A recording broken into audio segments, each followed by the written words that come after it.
हरे कृष्णा। गीता के कर्म योग में भगवान कृष्ण ने कहा है कि काम क्रोध विनिमुक्तानाम यति नाम यत चेतसाम अभ्युक्तो ब्रह्म निवारणम वर्तते वित्तम आत्मनः। उन्होंने कहा है कि काम, क्रोध और लोभ ये समस्त भौतिक इच्छाओं से रहित हो करके और स्वरूप सिद्ध आत्म संयमी होकर के और स्वसिद्धि के लिए अगर निरंतर प्रयास करता है तो वह मुक्ति को प्राप्त करता है, यानी जो चाहता है उसको वो प्राप्त कर लेता है। अब इसका यह है कि काम, क्रोध, लोभ, मोह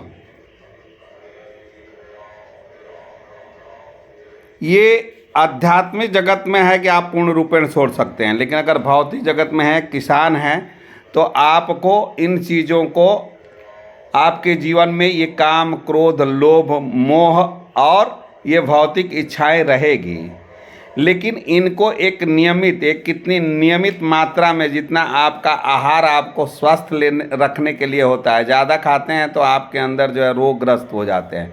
उसी तरह काम, क्रोध, लोभ, मोह ये जो भौतिक इच्छाएं हैं, इसको अगर आप गृहस्थ हैं तो ये आप एक लिमिट मात्रा में, जैसे काम आपको संतान उत्पत्ति के लिए होना चाहिए। क्रोध अगर नियमानुसार कोई काम नहीं कर रहा है, आपको डिस्टर्ब कर रहा है, तो आपके अंदर क्रोध से उसको इंडिकेट करना चाहिए, उस पर शासन करना चाहिए।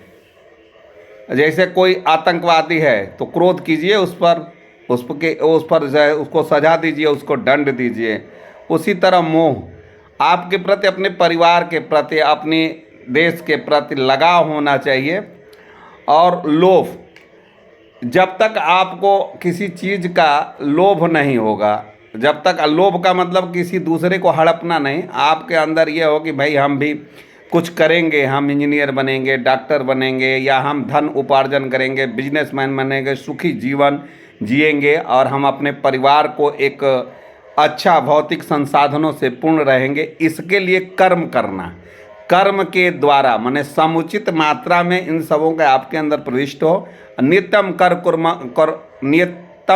कुर, नियमित अपना कर्म कीजिए। कृष्ण कहते हैं कर्मेवाधिकारस्ते मा फलेषु कदा, कर्म कीजिए और फल की जो है तैयारी कीजिए, उसकी चिंता मत कीजिए, उस पर चिंतन कीजिए। कर्मेवाधिकारस्ते, कर्म कीजिए, उस पर चिंता मत कीजिए फल की, उसका चिंतन कीजिए कि वो कैसे प्राप्त होगा। जैसे एक विद्यार्थी को अगर पास होना है तो उसको किताब का अध्ययन करना पड़ेगा। अभ्यास योग युक्तानाम, अभ्यास से अगर वो जुड़ेगा तभी सफलता मिलेगी।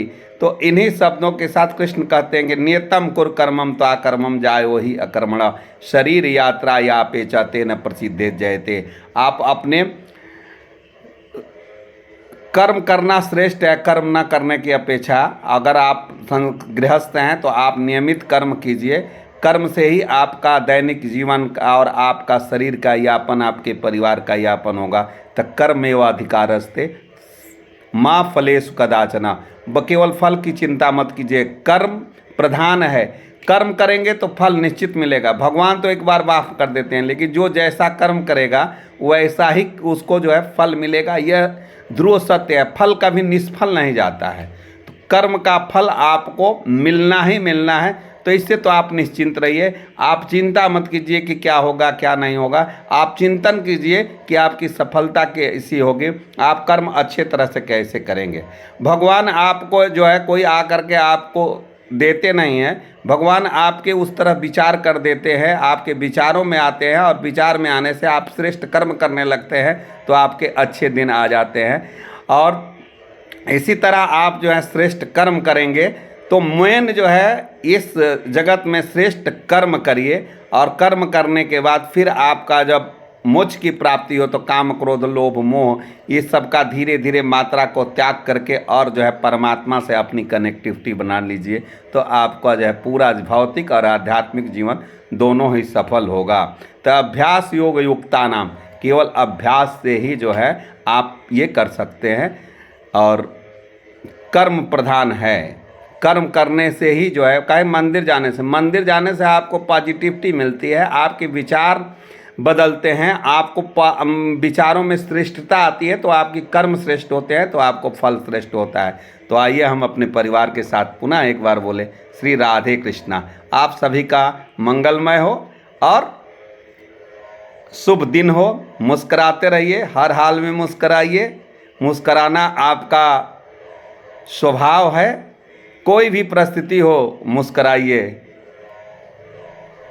क्योंकि मुस्कराने से आपके चेहरे पर जो खुशी आएगी वो आपके सारे विघ्नों को दूर करेगी। जय श्री कृष्ण।